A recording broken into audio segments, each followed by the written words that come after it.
Al-Quran diturunkan oleh Allah Subhanahu wa Ta'ala dengan bahasa Arab, dan salah satu dari tujuan Allah Subhanahu wa Ta'ala menurunkan Quran dengan bahasa Arab adalah la'allakum ta'qilun, supaya kalian itu berakal. Ada kalimat yang menarik karena kalimat ini sekaligus juga seakan-akan sindiran pedes. Makna la'allakum ta'qilun maknanya adalah kalau kamu sampai nggak paham bahasa Arab sama sekali, atau kamu betul-betul blank dengan bahasa Arab, maka kamu sama dengan orang yang tidak berakal. Kamu hanya dikatakan berakal kalau kamu sudah bisa berbahasa Arab. Di sini ada satu keberuntungan.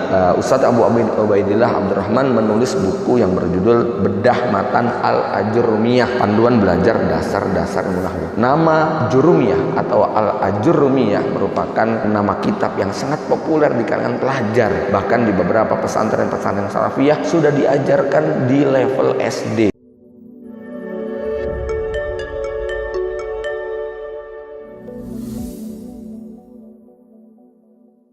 Assalamualaikum warahmatullahi wabarakatuh. Alhamdulillah wassalatu wassalamu ala rasulillah wa ba'du. Para konfidin dan akhwat fillah yang dirahmati Allah, ada satu ungkapan dari sahabat Umar bin Khattab radhiyallahu anhu tentang hasungan untuk belajar bahasa Arab. Ta'allamu lughatal arabiyyata fa innahu lughata dinikum, atau dalam riwayat fa innaha lughata ahli jannah. Hendaknya kalian belajar bahasa Arab karena itu adalah bahasa agama kalian dan itu adalah bahasa penduduk surga. Al-Qur'an diturunkan oleh Allah Subhanahu wa Ta'ala dengan bahasa Arab, dan salah satu dari tujuan Allah Subhanahu wa Ta'ala menurunkan Quran dengan bahasa Arab adalah la'allakum ta'qilun, supaya kalian itu berakal. Ada kalimat yang menarik karena kalimat ini sekaligus juga seakan-akan sindiran pedes. Makna la'allakum ta'qilun maknanya adalah kalau kamu sampai nggak paham bahasa Arab sama sekali, atau kamu betul-betul blank dengan bahasa Arab, maka kamu sama dengan orang yang tidak berakal. Kamu hanya dikatakan berakal kalau kamu sudah bisa berbahasa Arab. Apa bukti bahwa orang yang tidak bisa berbahasa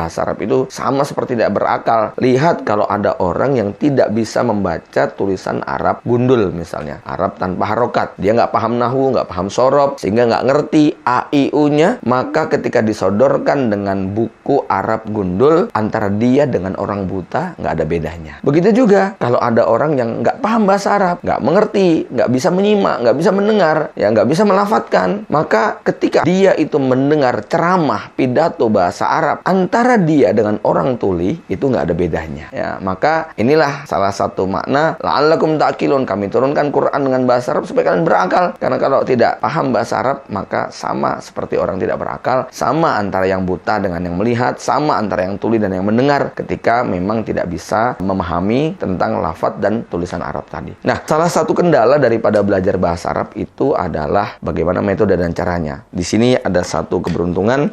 Ustadz Abu Ubaidillah Abdurrahman menulis buku yang berjudul Bedah Matan Al-Ajurrumiyah, Panduan Belajar Dasar-Dasar Ilmu Nahwu. Nama Jurumiyah atau Al-Ajurrumiyah merupakan nama kitab yang sangat populer di kalangan pelajar. Bahkan di beberapa pesantren-pesantren salafiyah sudah diajarkan di level SD. Ya, kalau di pesantren-pesantren umum ataupun sekolah-sekolah yang mengajarkan bahasa Arab, maka mulai diajarkan di jenjang SMP, SMA. Karena buku ini merupakan buku tentang belajar nahwu yang klasik, yang kemudian dipakai di hampir semua negara ketika mereka belajar tentang bahasa Arab. Kesulitan untuk memahami matan daripada Jurumiyah tadi, inilah yang kemudian diberikan solusi oleh Ustadz Abu Ubaidillah, di mana beliau kemudian setelah sekian tahun, konon lebih dari 10 tahun beliau mencoba untuk mempelajari buku ini, mengajarkannya, sampai kemudian lahirlah buku yang disebut dengan Matan Al-Ajurrumiyah. Di antara kelebihannya adalah matan diterjemahkan secara sempurna, kemudian ada tujuan pembelajaran, ada contoh-contoh dalam Al-Quran, ada contoh mahfudot, kemudian ada tugas dan bagan. Nah, inilah yang membedakan